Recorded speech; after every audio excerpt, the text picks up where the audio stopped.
Les grands titres de l'actualité, pardon, en ce lundi du 7 février. José Soucy, bon matin. Bon matin, Michel. D'abord, plus d'une centaine de participants pour le convoi de la liberté de Montmagny. Donc, samedi matin, c'est un groupe d'une centaine de personnes là, qui ont suivi le convoi qui venait de la Gaspésie et qui s'en allait, convergeait vers Québec. Et à ma grande joie, tout ça s'est déroulé de façon pacifique, dans le calme. Il y avait des manifestants, on voit Lucas Aubé, là, qu'on connaît bien. Donc, il y avait du monde. Est-ce que les organisateurs étaient déçus ou contents, José, d'une centaine de personnes?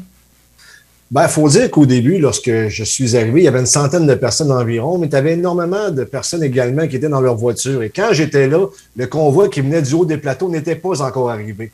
De sorte qu'après, les organisateurs m'ont dit qu'il y avait environ 200-250 véhicules qui sont partis de Montmagny et qui ont rejoint le convoi qui venait de l'Est pour se rendre à l'Assemblée nationale à Québec. OK. Fait que c'est beaucoup, c'est pas beaucoup? Ben, je veux dire, il y avait du monde, il y avait une participation, mais en même temps, c'est parce qu'il y a bien des gens qui ont suivi le convoi la semaine dernière, qui se sont rendus à Ottawa. Là, tu en avais pour Québec. C'est sûr que c'était moins gros parce que c'est pas l'entièreté du Canada. Faut pas oublier que le dernier convoi qui est passé, il y a déjà 2 semaines en région, c'était le convoi qui venait de l'Est du Canada. Donc, il y avait beaucoup plus de monde. Mais quand même, pour Montmagny, là, 200 quelques véhicules, c'est bien. Sincèrement, c'est sûr que possiblement pour les organisateurs, on aurait aimé en voir davantage, mais 200 quelques véhicules, moi, je pense que c'est bien. Mais je te dirais que le mot d'ordre en passant, parce que tu en as parlé précédemment, c'était de manifester pacifiquement. Oui, il y a de la colère, ça se sent, la grogne. Il y avait des hommes d'affaires, des professeurs, des pères et mères de famille, il y avait toutes sortes de monde qui étaient choqués envers le gouvernement Legault et le gouvernement Trudeau. Mais en même temps, ils s'étaient dit, tous ensemble, que nous allions... je parle d'eux autres, là, qui allaient, dans le fond, manifester pacifiquement. Oui.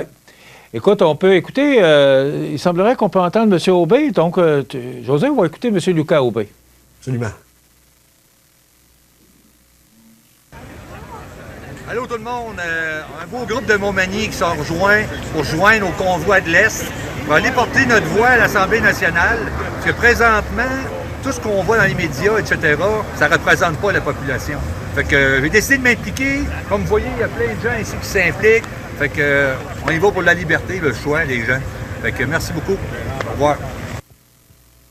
Est-ce que tu crois, José, parce qu'on n'a pas eu d'allocution ou de sortie de M. Trudeau ni de M. Legault en fin de semaine, est-ce que tu crois que ça peut influencer cette semaine les décisions ou les assouplissements au niveau des règles sanitaires par rapport à M. Legault? Bon, ben, le spin est déjà lancé dans les médias nationaux, là. Supposément que M. Legault va annoncer encore des assouplissements sous peu. Et on dit que c'est en raison des mesures sanitaires qui ont fonctionné qu'on allait abandonner certaines mesures sanitaires. Alors que du côté des camionneurs et des manifestants, on dit que c'est en raison de la pression qu'augmente sur le gouvernement Legault que Legault va annoncer des assouplissements. Tu comprends que c'est une guerre de communication, Michel. Il y a 2 clans actuellement au Québec et au Canada et on s'affronte et ça se fait par l'entremise des médias nationaux et des médias sociaux. On a une belle démonstration à Montmagny. Là. C'est à qui va aller le mérite d'abandonner les mesures sanitaires? Tu suis la game un peu, là, mais c'est exactement ce qui se déroule présentement. José, le temps passe vite. Là. Je veux t'entendre sur la course à la chefferie qui n'est pas encore officiellement lancée. Du moins, je ne crois pas. Là. Je ne crois pas l'avoir entendu que c'était lancé, mais bon, avec la démission ou le départ du chef Erin O'Toole la semaine dernière, on peut bien penser qu'il va y avoir une course à la chefferie. Et samedi soir, Pierre Poilievre qui annonce qu'il va se présenter à la chefferie du Parti conservateur. Et en plus, c'est que Alain Reyes, lui, démissionne de son poste de lieutenant du Québec. Exact. Et c'est Luc Berthold qui prend la relève, l'ex-maire de Thetford Mines.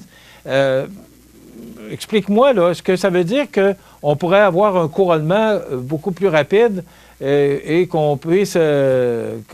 parce qu'on pourrait avoir des élections à n'importe quel moment. Là, on a un gouvernement minoritaire. Explique-moi là, les enjeux actuellement et pourquoi M. Poilievre a pris tout le monde par surprise, je pense, samedi soir, en annonçant sur Twitter qu'il se lançait dans la course à la chefferie.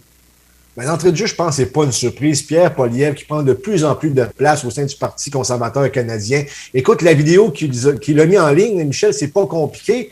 Ça a été vu 3 millions de fois en anglais, 145 000, je pense, dans son allocution en français, parce qu'il a fait une allocution dans les deux langues. Il est parfaitement bilingue. C'est quelqu'un qui pourrait, je pense, faire des gains au Québec, mais en contrepartie, il fait partie de l'aile du Parti conservateur qui se rapproche actuellement du Parti, pas progressiste, mais du Parti populaire du Canada de M. Bernier. Et je pense que c'est présentement cette frange du parti-là qui a la majorité au sein de ce parti-là, parce que si Alain Reyes a démissionné, et j'ai été lire l'article le concernant, ce qu'il avance, lui, c'est pas compliqué. Il veut faire avancer des idées plus progressistes au sein de cette formation-là.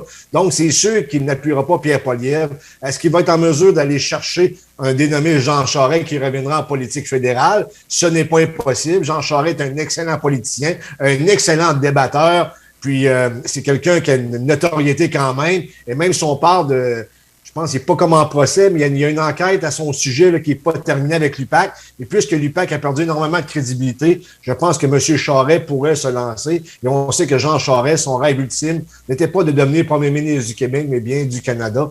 Donc, ça reste à suivre, mais clairement, Michel, il y a une scission au sein du Parti conservateur. Mais en contrepartie, Pierre Poilievre, je te dirais, actuellement, a un avance parce que juste le nombre de fois que sa vidéo en anglais a été vue, plus de 3 millions de fois en une fin de semaine seulement, ça veut dire qu'il y a quelque chose qui se passe au Québec, au Canada et partout, là, d'un océan à l'autre. Ça bouillonne politiquement, Michel, ça bouillonne réellement. Et on va voir la manière ici que M. Généreux va se positionner. Je pense qu'il va suivre Alain Reyes, mais je ne veux pas parler en son nom, mais je ne serais pas surpris qu'il appuie les démarches d'Alain Reyes, à savoir qui va se présenter. Est-ce qu'Alain Reyes pourrait même décider de se présenter?